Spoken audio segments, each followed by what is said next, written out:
Hello friends. First of all, let me thank Bruce Alderman, whom I have known for the last 25 years, when he was visiting India, and we stayed in the Rajghat campus of Krishnamurti Foundation, India. Bruce has asked me to speak about Jiddu Krishnamurti's views on religion. And before I do that, I would like to briefly introduce Krishnamurti to all of you. Jiddu Krishnamurti was born in 1895, and many believe that he was one of the greatest philosophers and spiritual figures of the 20th century. Krishnamurti was different in many ways, very different from the rest of the spiritual gurus that we hear about, that we come across. He claimed that he didn't belong to any caste, any nationality, any religion. He didn't follow any spiritual tradition, either Indian or Western, either Hindu traditions or Buddhist traditions or Christian traditions. In 1929, Krishnamurti declared that he had only one purpose in life, and it was to set man unconditionally and absolutely free from the limitations of a conditioned mind. In 1929, Krishnamurti disbanded a huge organization that was built around his name by Theosophical Society. The leaders of the Theosophical movement had declared Krishnamurti as the future world teacher, as an incarnation of Maitreya Buddha.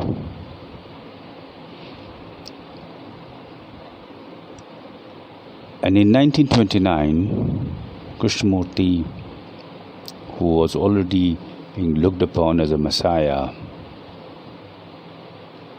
as a world teacher, he decided to dissolve the organization. And it was in 1929, while dissolving the order, called the Order of the Star in the East, he declared that his sole purpose was now to set man free. And then for nearly 60 years, he traveled across the world, speaking spontaneously to large and small audiences, till the age of 90, when he passed away in 1986. When Krishnamurti was not traveling, he was traveling most of the time, but when he was not traveling, he stayed in Ojai, California, or Brockwood Park, England, or in different centers in India. He stayed in Chennai, he stayed in Rishi Valley, which is in Andhra Pradesh, which is the same state where Krishnamurti was born. And he stayed in Rajghat, Varanasi, which is in the northern parts of India, in a state called Uttar Pradesh.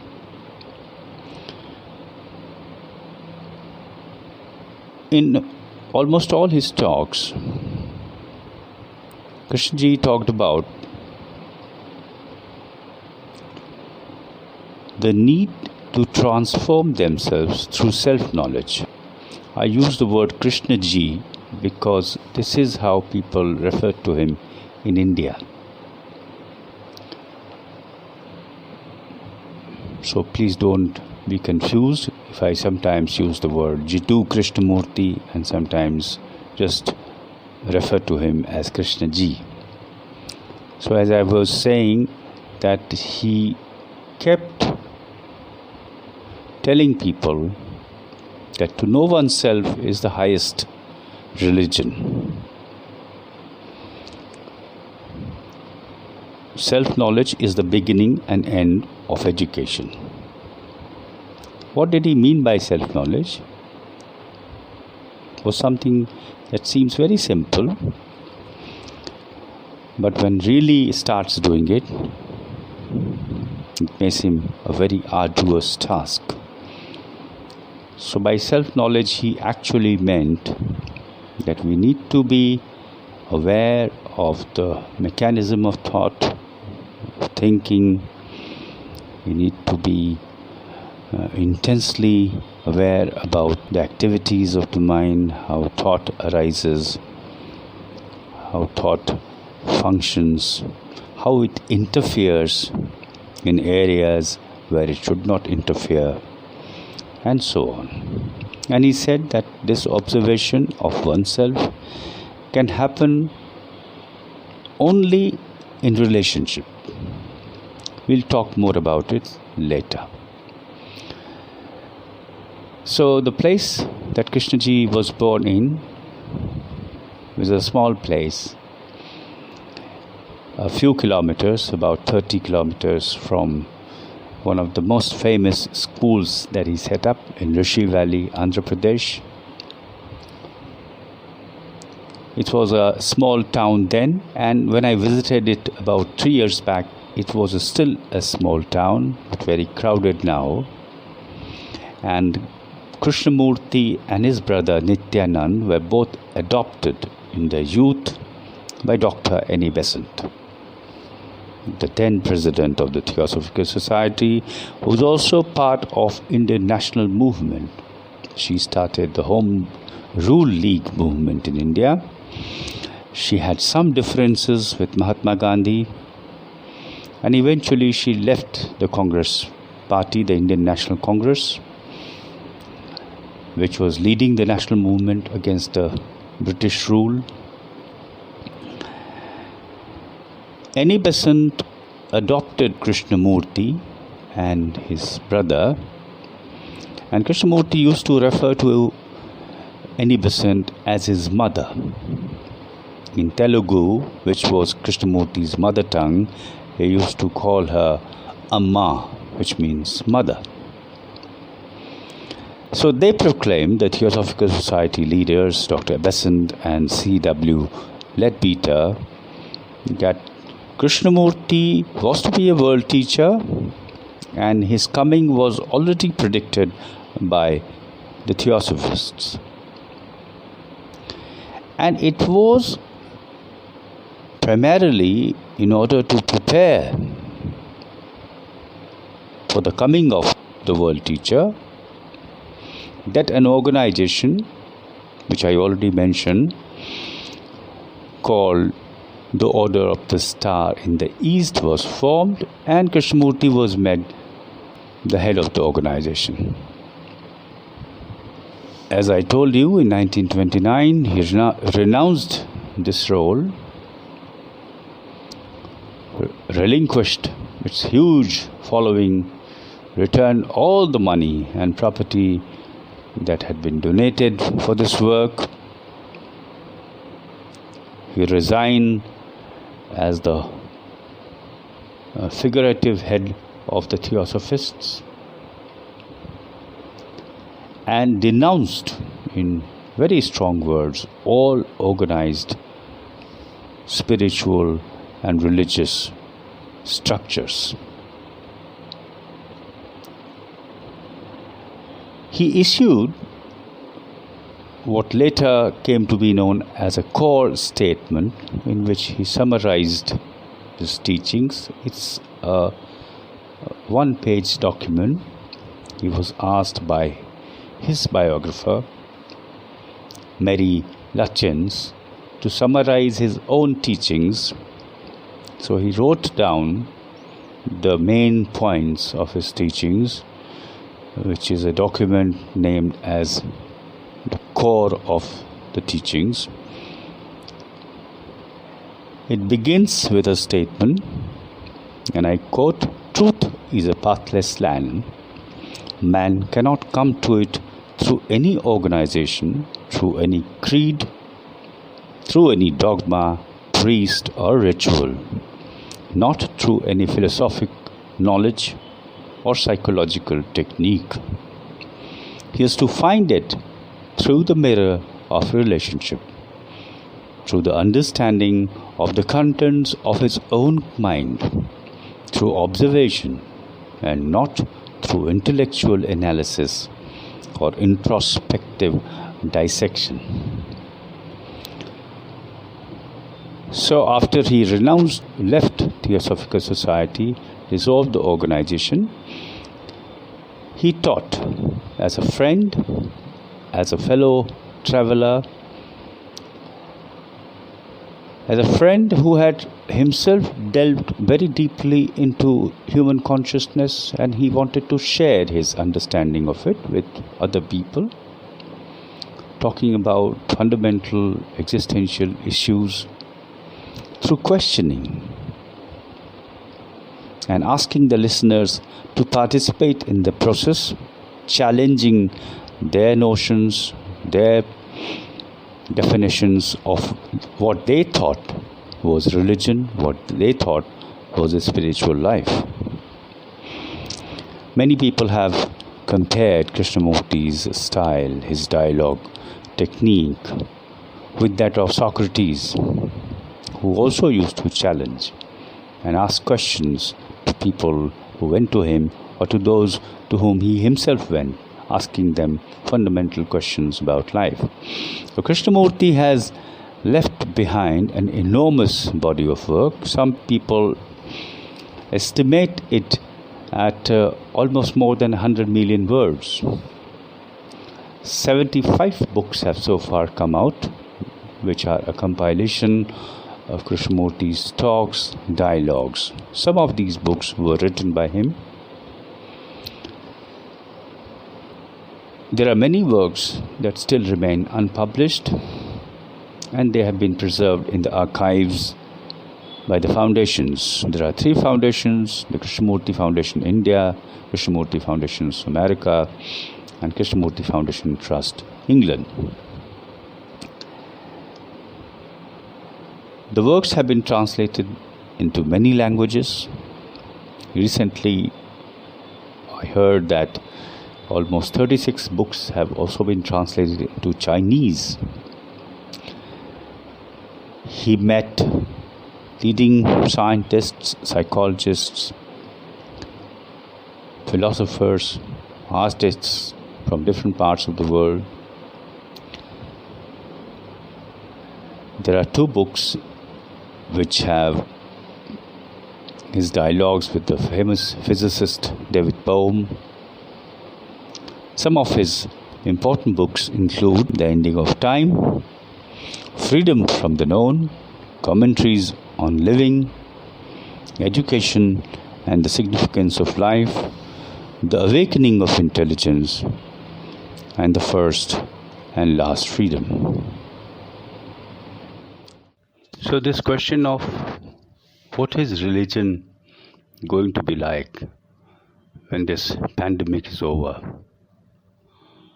Or what is going to be the future of religion, of organized religion especially? Yesterday I was asked to speak in a webinar which had exactly this theme. Is it possible for a reinvigorated human being to emerge after this pandemic? I always have my doubts about the transformative capacity of anything which is external to us and which can bring about the change, the transformation in consciousness. But again, this is something which we can discuss later. But this question of what is religion and what is a religious mind is a question that has intrigued people for ages. In many religious books and ancient scriptures, you find a mention of this. The curious questioner asking a so-called spiritual master to throw light on how a religious mind behaves. Questions about deeper meaning of religion. In the Gita, which is one of the most widely read and one of the most misunderstood of Indian books, there's a question that one of the characters, who is a protagonist in this long poem, they say it's one of the longest poems. The Gita is part of the longest poem in the world called Mahabharata. So this person is asking another teacher who is believed to be by Hindus look upon him as an incarnation of God, and he asks, what does a religious man who is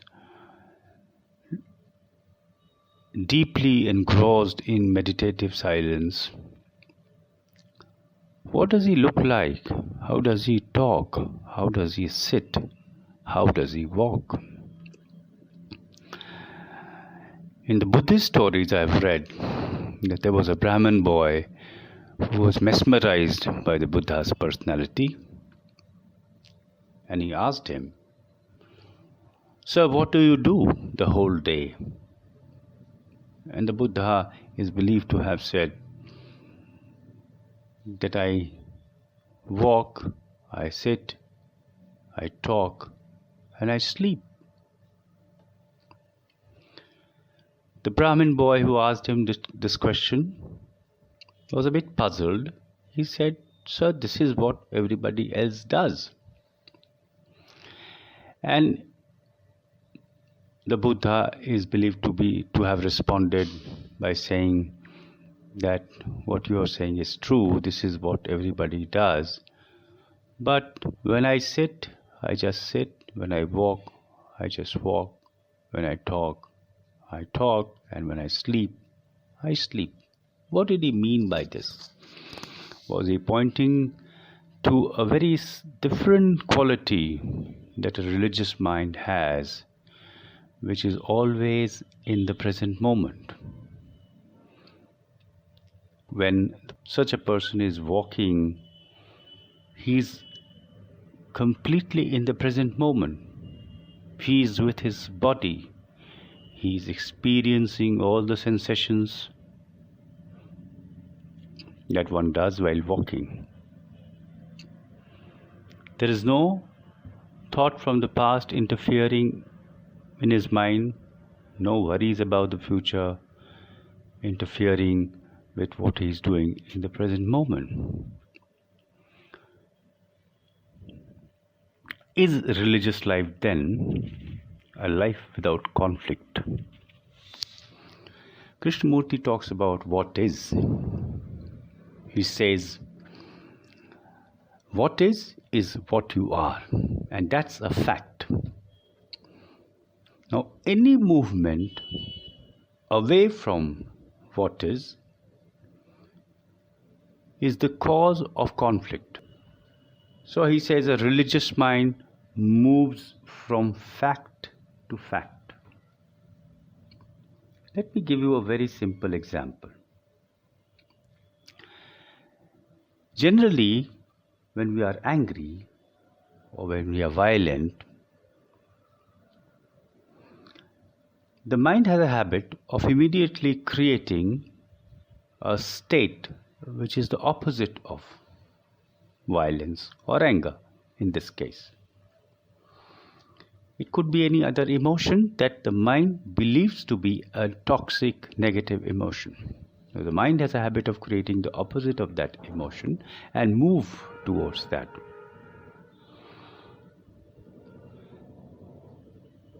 This, to Krishnamurti, is a dissipation of energy.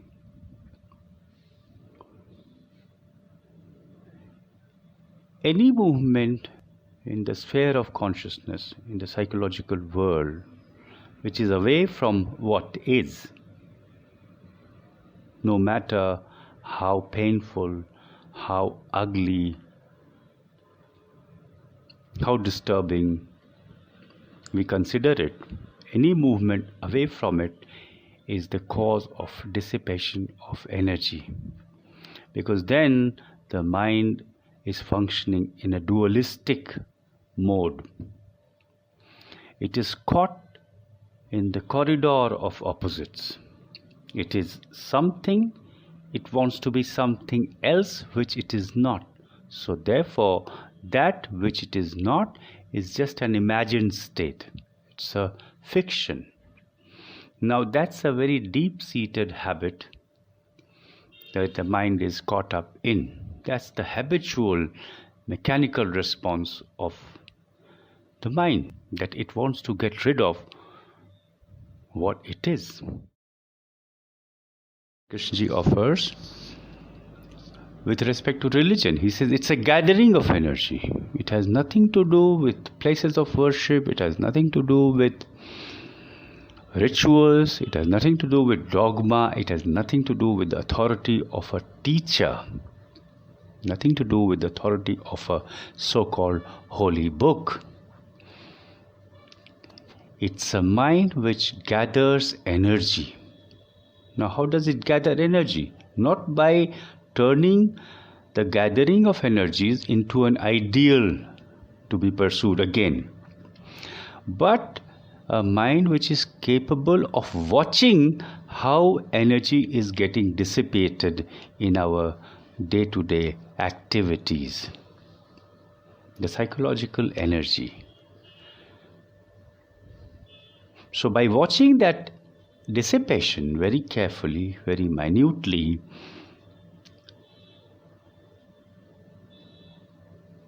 could lead to a gathering of energies. It's a byproduct of a careful observation of dissipation of energy. So one cannot start with that motive in mind, with that goal in mind, that I need to ensure that there is gathering of energies. One has to just watch what is, which is dissipation of energy. So a very interesting approach Krishnaji offered, a non-ritualistic, non-dogmatic, non-traditional approach to what we call religion.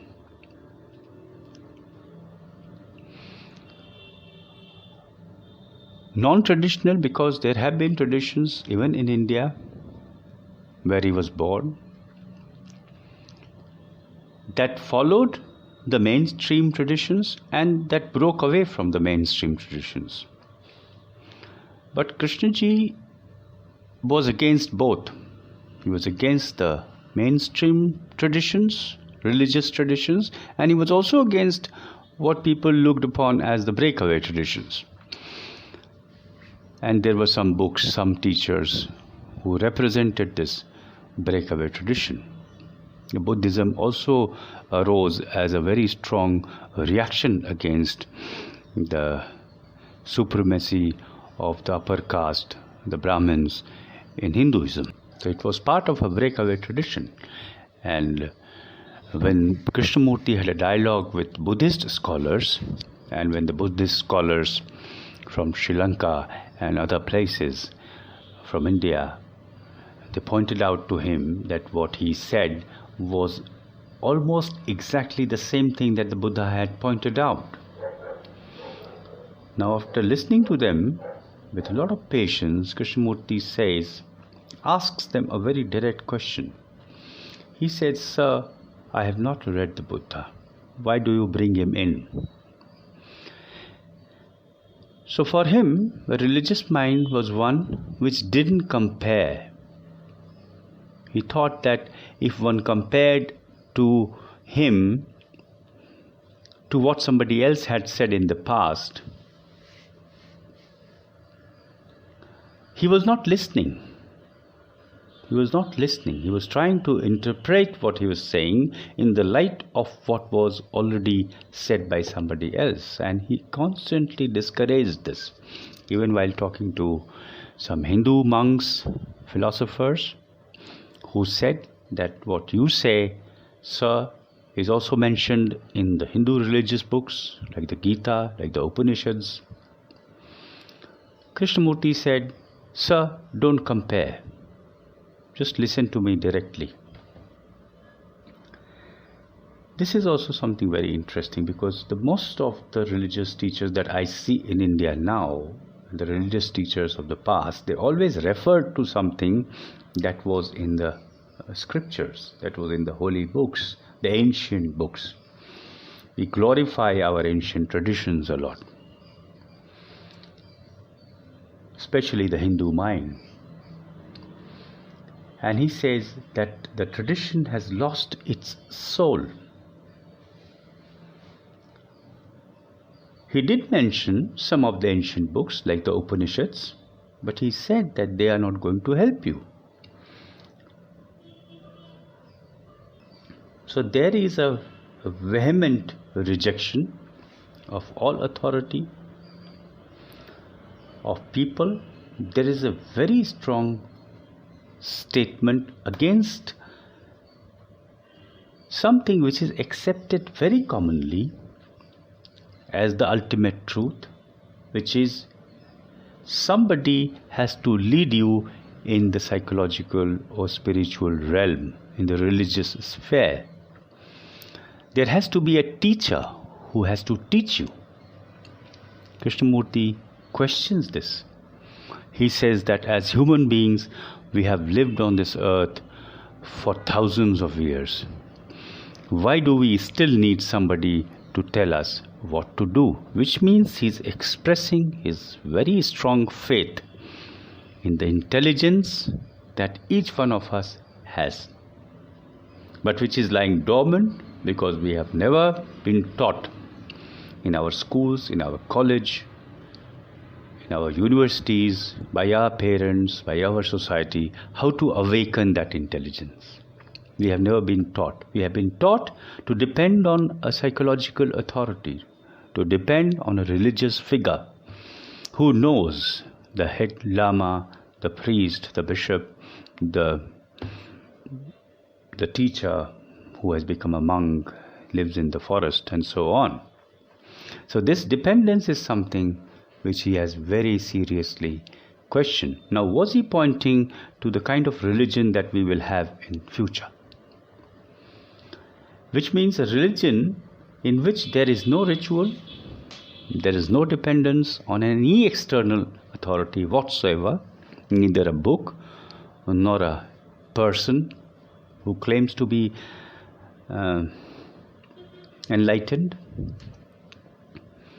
nor is there any dependence on one's own experience. One may say that I have had a very profoundly religious, mystical experience, and I have decided that I'll be guided by that experience. He tells us to question that experience too. So as I was saying that in the webinar that we had yesterday,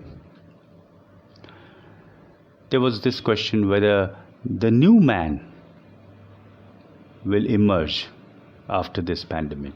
I really doubted it, because I felt that we have gone through a lot of very bad experiences as human beings, not individually, each one of us, but we have seen 2 world wars, we have seen epidemics, may not be of this magnitude.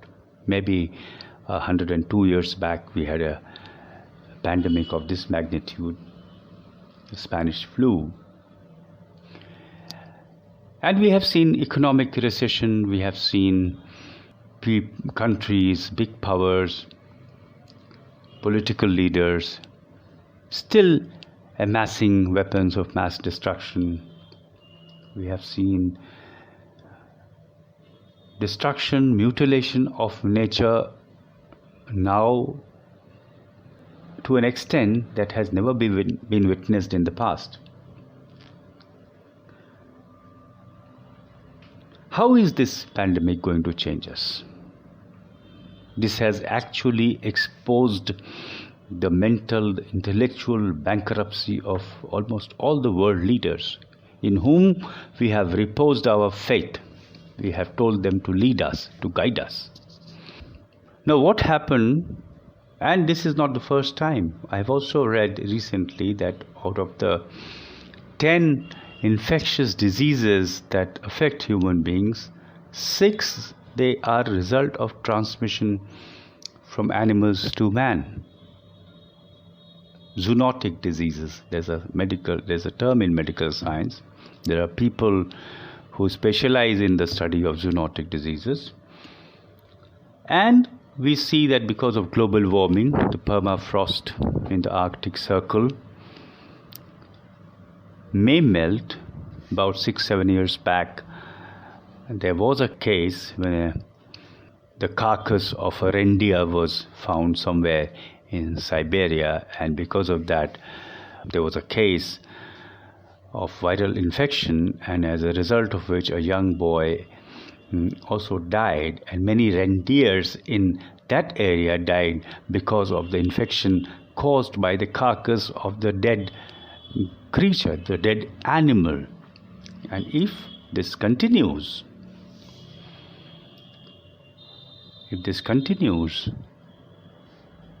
then we may be witnessing some more deadly viruses, some more deadly bacteria for which we have no cure.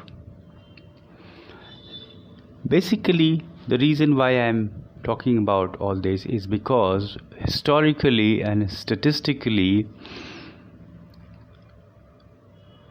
we can say emphatically without any shadow of doubt that no external agency, even proximity of the Buddha consciousness, when somebody, a liberated human being, has lived with us for 60 years, 70 years, not just in the last century, but has been doing it for the last 3,000 years. We have seen the Buddha consciousness, the Christ consciousness, and we've seen Krishnamurti consciousness, and there were people who were very close to them, who listened to them in person, but I really doubt if it has brought about a change in the consciousness. So, Krishnamurti says it is our own responsibility, it is the responsibility of the individual to bring about a radical transformation in himself or herself.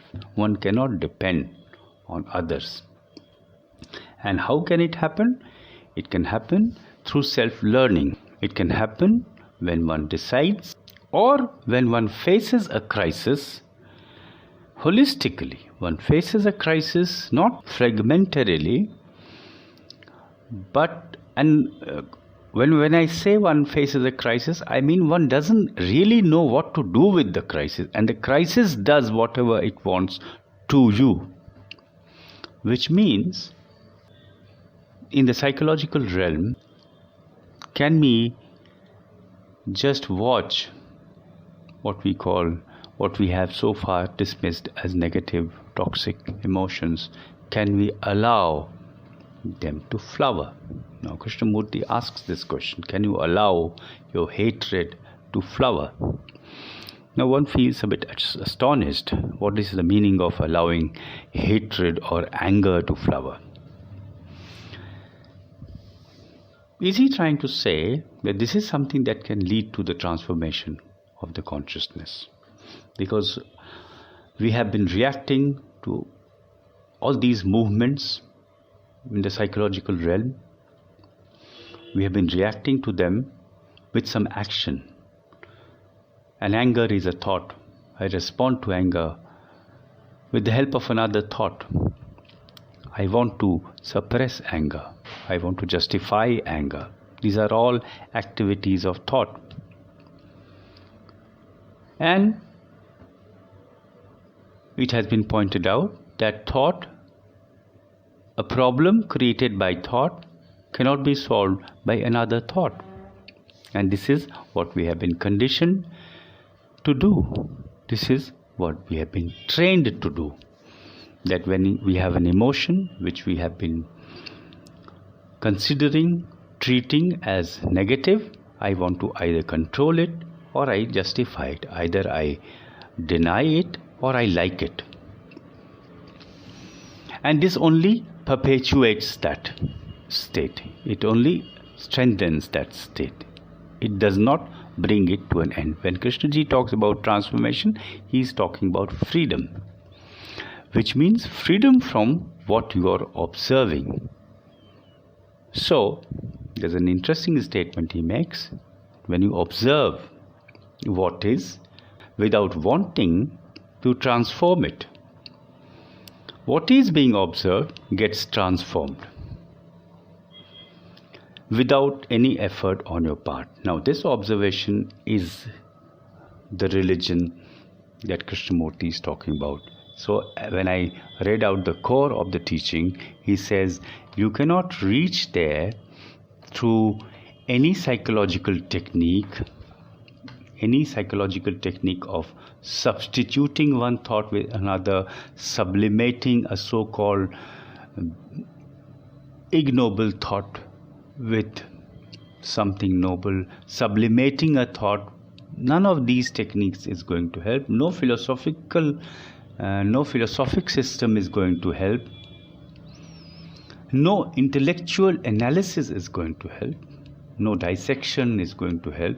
What is going to help is observation, and that observation is the quality of a religious mind. He defines religion and intelligence. The highest form of intelligence is our ability to observe things non-judgmentally, observe them passively. He coined the phrase choiceless awareness. Now, that's a big challenge. It seems very simple, but it's a very different kind of thing which the human consciousness as we know it hasn't experienced yet. We are in the habit of wanting to operate upon a fact and not just observe. So, if I may use the word Krishnamurti's religion, in that there's a lot of emphasis on silent observation, on just listening, on observing how you are observing. And he even goes to the extent of saying that choiceless awareness is the key to inner freedom. Now, in this religion, there is no space, no room at all for whatever passes for a religious mind, whatever is regarded as religious beliefs, places of worship, because he very clearly said that places of worship are the result of frozen thoughts of man. He has created them out of his frozen thoughts. Now, something very outrageous for those who are strong, staunch believers in all this. So there's a complete new approach to religion, something that may not even look like a religion, which talks about observation, listening, which questions all the predefined structures that we have in the field of religion, relationships, education. I feel I need to dwell a little more on self-knowledge through the mirror of relationships. Traditions have offered different kind of practices. They have prescribed different methods to have self-knowledge, to attain that state where one can say that one knows oneself. Krishnamurti rejects this. He says it's possible, self-learning, only from moment to moment in the mirror of relationship.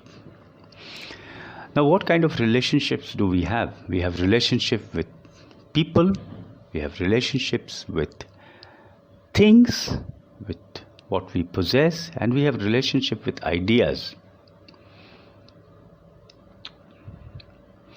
Now, these are mirrors, the relationship with people. How I react when I meet somebody who is so-called a big shot, a person who is rich, who is powerful, and how I react in the presence of a person who is a so-called small person, much inferior to me. That shows me, that reveals to me the content of my consciousness. So another very insightful statement that he makes is relationship is a process of self-revelation. It shows, it exposes the content of consciousness. Just as the pandemic exposed the mental bankruptcy of the world leaders, there is a crisis, something happens to us completely unknown or even in the field of the known, and the way we react, it shows what is in the consciousness, what is lying dormant there. Suddenly there's an eruption of anger. Where does this anger come from? In the presence of somebody. It comes because it is already there. In a seed form, it already exists in the consciousness. If you or somebody brings it out, it shows my anger. So that is what he describes as the mirror of relationship. The same thing applies to things. I want to possess them. I want to possess more and more things. I want to buy a new car. I want to buy new gadgets. This shows my greed. So this is how the mirror of relationship exposes, it reveals what my consciousness contains. Our relationship with nature. Krishnamurti was very sensitive to nature. He was constantly questioning the quality of our relationship with nature. He says, if you hurt nature, you hurt yourself. And, I quote, the man who kills a deer kills his neighbor. He says that when we lose contact with nature, when we lose touch with nature, we become cruel human beings. We become murderers. And it's true. This is what we have done. The ozone layers in some places is getting healed. It was because of our actions. The forests are getting depleted. We are using animals for pleasure, for entertainment, for beautifying ourselves. Why are we doing this? Because we think that we as human beings are the center of this universe, and we touch everything with a utilitarian mind. We want to use everything. Now, are we paying a price for this kind of behavior, for this kind of approach? So if a crisis like this, like the present crisis that we are all facing, can it make us re-examine, re-look at our relationship with nature?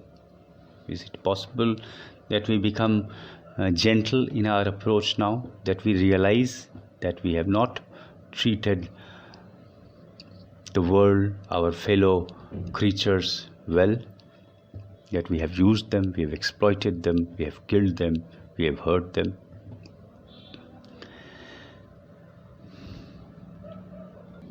So as I said, religion doesn't only mean a set of beliefs, a set of rituals. Perhaps it means the ability and a very strong urge to question the beliefs that we already have, not to follow a certain sets of belief. Because religion is not just a set of belief, it's also a set of belief that makes some demand on us. It expects us to behave in a certain manner. If I'm a Hindu, I have to do some puja. Not that if I don't do puja, I'll stop being a Hindu, because it's believed that it's a liberal religion with thousands of gods and goddesses. Even I can be an atheist, a communist, and call myself a Hindu. It doesn't matter. But I'm talking about some religions that are that have a very strong organization. There's a very strong fixed hierarchy of people, of those who will explain what is a religious life and what is not a religious life. I also wonder if once this crisis that we are all facing, the global crisis, is over, it has already begun the process of individuation. People have already started seeing the futility of organized religion. Modern, educated person in advanced countries, in rich countries, attendance at churches has become less and less. That's what I read. But something that happens out of understanding is completely different from something that happens out of fear. Now, there's a big festival in India going on. It's a festival of Muslims, the month of Ramadan. And I'm really surprised to see that there is no attendance at the mosques. I don't see any festivities being observed, people not buying new clothes and flocking inside their places of worship. But this change is not very important for me. This is basically because there's a fear of infection. There's a fear that one may contract the infection. There's a fear that this may spread among other members of the family. So some change that has happened because of fear is not really change. The change that comes through understanding, that happens when one actually sees for oneself very clearly that this ritualistic approach, traditional dogmatic approach to religion is futile. It has not brought about any meaningful positive change in the way we live, in the way we manage our affairs, in the way societies are managed, governments are controlled. There are a few statements that Jiddu Krishnamurti made, and I'd like to share them with you. In a talk in 1956 in Germany, he says, to find out what is true religion requires not a mere one-day effort or one-day search and forgetfulness the next day, but constant questioning, a disturbing inquiry, so that you begin to discard everything. Now see, look at this interesting statement. Krishnamurti also says that we don't need efforts. He says that it's not your effort to be free, but it's truth that makes you free. Your effort to become free doesn't set you free, it's truth that sets you free. So he says that you don't need effort because effort is a movement of your ego. You have a motive, you want to arrive somewhere. But he also says that you need constant questioning and a kind of inquiry, engage in some kind of inquiry which may be very disturbing in nature. For instance, if I'm really able to see myself as I am, I can find it very disturbing, and I may again withdraw into my shell, into my comfort zone, and say that no, I don't want to find out the fact that I don't love my children. I'm using them for self-expansion. I am using them to fulfill my dreams. I discover it, and then I may stop looking at it. I may stop asking myself whether I really love my children. So he says it can be a very disturbing inquiry. So the consciousness needs to be shaken out of its slumber. It has to be jolted out of its state, dreamlike state, because it is living in a state where questioning is not happening. And it is this questioning, it is this inquiry that Krishnamurti attaches a lot of importance to. It's like Socrates again, who said an unexamined life is not worth living. Now, it may even lead to a state where one may have to discard everything, not at the physical level, but at the psychological level, one may have to discard, because when you discover that something is not true, one may not have to do something to discard it, but that thing may drop. Like if I see that I'm getting angry, I'm prone to anger, and I see the falseness, I see the stupidity of my reaction, it may just drop away. It may dissolve. but one has to really do it to find out what happens when one becomes so aware. Then Krishnaji talks about freedom. Now, most of the religions begin with conclusion. I become a Buddhist. I say I have faith in Buddha. I have faith in the Eightfold Path. I have faith in the Four Noble Truths that he taught. And therefore, I begin with a conclusion. And then I say that if I start with these notions, at the end of my journey, I'll find freedom. Krishnamurti says that no, freedom lies at the first step. It lies at the beginning of the journey, not at the end of the evolutionary cycle. It is not something that you taste when your journey has ended. It's not a destination. It's a very Zen-like statement where he says you have to begin with freedom. So there is no question of covering a distance, reaching somewhere where I think freedom is waiting for me. So he says first step is the last step. Now when you have freedom to begin with, why will you make efforts to find freedom at the end of your journey? So with this he negates all efforts in this direction, efforts to find freedom, because he says you have to begin with freedom. And in a talk in 1974 in Mumbai, he says, and therefore, I quote, and therefore when you are investigating, doesn't matter into what, in the field of science, economics and so on, the mind must be free, not be tethered to any particular concept, belief, but free to look, to inquire, to question. So this insistence on freedom in the beginning, and again in a talk in Mumbai in 1982, just 4 years before he passed away, he talks about the importance of rational doubt. Now, doubt is something which has been dismissed by most religions. They say, doubt kills your soul. Sanshayatma vinashyati. They say, have faith, implicit, unquestioning faith in the Messiah, in the Holy Book, and so on, in the Prophet. But this fellow is talking about doubt, rational doubt, not doubt everything, but having rational doubt.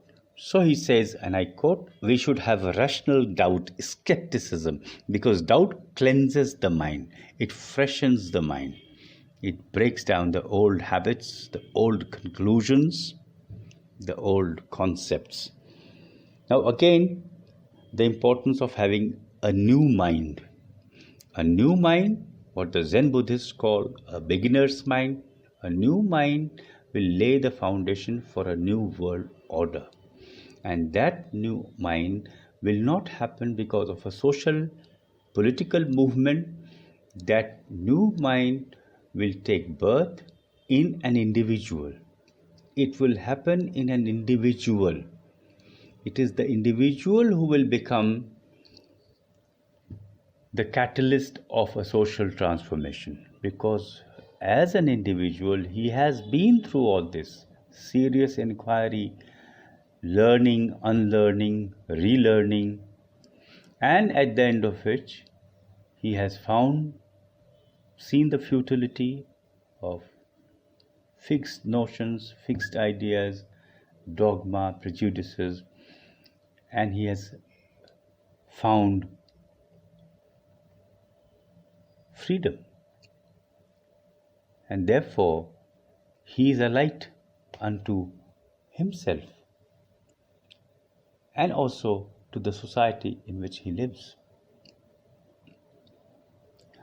There's one more thing which we find in Krishnamurti's teachings, which I personally find is of utmost importance. He talks about insight.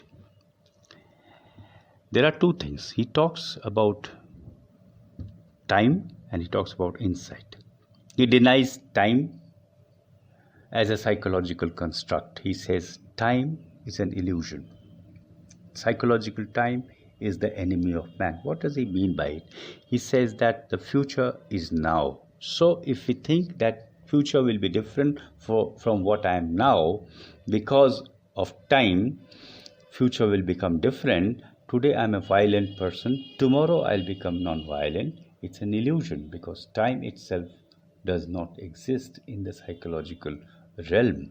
It may exist as chronological time, as physical time. I may take time to learn a technique, to learn music, to learn how to play flute. But in the psychological realm, there is no such thing as self-improvement. There is no such thing as reform. So the denial of time, the denial of effort, the denial of guru, negation of the authority. Now, what happens to a mind which has denied all this? What I'm doing now is a speculation. Krishnamurti talks about insight. Now, an insight is not a product of time. It's not a product of analysis. An insight is something instantaneous. It happens suddenly. And he has compared it in his dialogue with David Bohm, the famous physicist. He has talked to him about the role, the importance of this insight, which liberates. And he gives the analogy of lightning flashing across the sky. It's a very interesting dialogue which I want to share with you. And in that, Bohm says, because he wants to capture what Krishnamurti says very rationally. He's an intellectual. He's a scientist. He wants evidence. He says, sir, when you talk about lightning in the sky, it's there only for a moment. It is preceded by darkness and it is followed by darkness. So, you think it has any value? If we have a sudden event which is preceded by darkness and is followed by darkness, now what is the importance of that momentary, very transient flash of light? Now, Krishnamurti says that because why it is important, why that insight is important, is not because the light that shines is momentary, but because in that light the center of darkness gets destroyed. So, is he saying that there are moments of insight in a religious mind which destroy once and for all, irreversibly, the center that creates darkness, the self, the ego, the center of all self-centered activities that create darkness? This is something worth exploring. So, the new religion that Krishnamurti talks about is not just something for individual salvation, for some kind of mystical experience. He says it is the only thing that can lay the foundation for a new world order. This is the only way in which we can come out of the world crisis. And this can happen only now, at this moment, not sometime in the future. It will never happen, because he says that all time is now. The future is now, is another famous statement that he makes. So we understand now, we conclude that the new religion that he talks about, and maybe this is the future of religion once this kind of crisis is over, that religion may undergo a process of individuation, may become an individual journey, a man or woman's journey, and search for these truths about the meaning of life in the brutal loneliness of their own hearts without dependence on external authority. It may mean a lot of unlearning and relearning. It may mean that the importance of religious authority, of the book, of the places of worship, it pales into insignificance. It may mean that we again have to go back to our own, what the existentialists call throneness, and we have to live with that throneness, and in that moment of loneliness, explore and share with like-minded people. If it is possible to find that liberation, not only for ourselves, but for all our fellow human beings, the fellow travelers, not just human beings, but the whole world of animals, of trees, rivers, oceans, mountains, skies. Everything has become contaminated because of our self-centered activities. It is said that human beings have become a pest on this earth. If they did not exist, all forms of life would flourish in the next 50 years. And if we continue to behave the way we have been behaving, all forms of life may completely disappear from the face of the earth. It's a fact. It's a very disturbing fact, but it's a fact.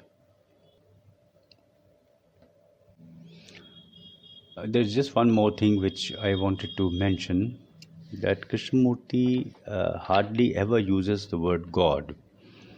He uses the word sacred, and he uses the word the other when he talks about a religious mind. He talks about the unknown. He says transformation can happen only when the mind comes into contact with the unknown.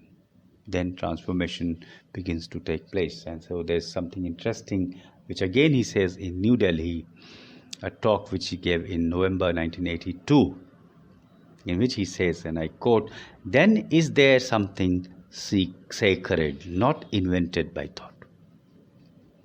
He's asking, then is there something sacred, not invented by thought?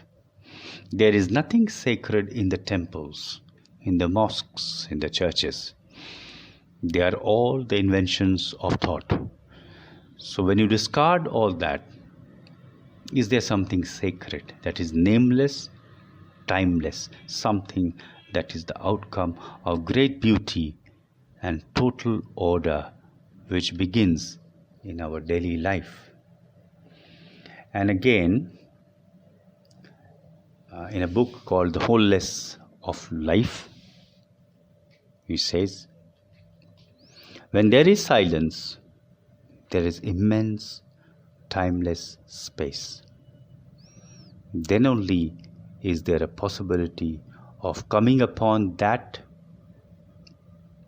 which is the eternal, the sacred.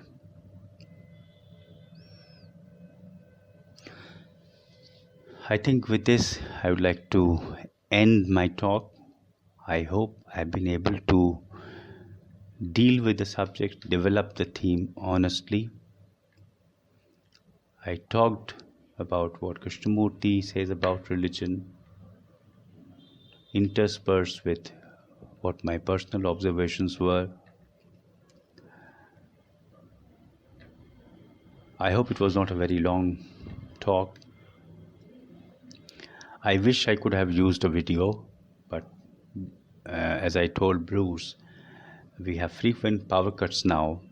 Temperature is rising. It's almost more than 40 degrees Celsius where I live.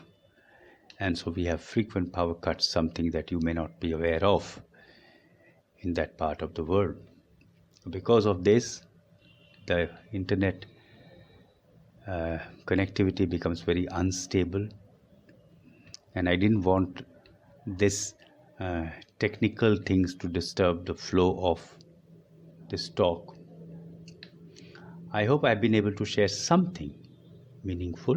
Most of these things uh, have more value when we are able to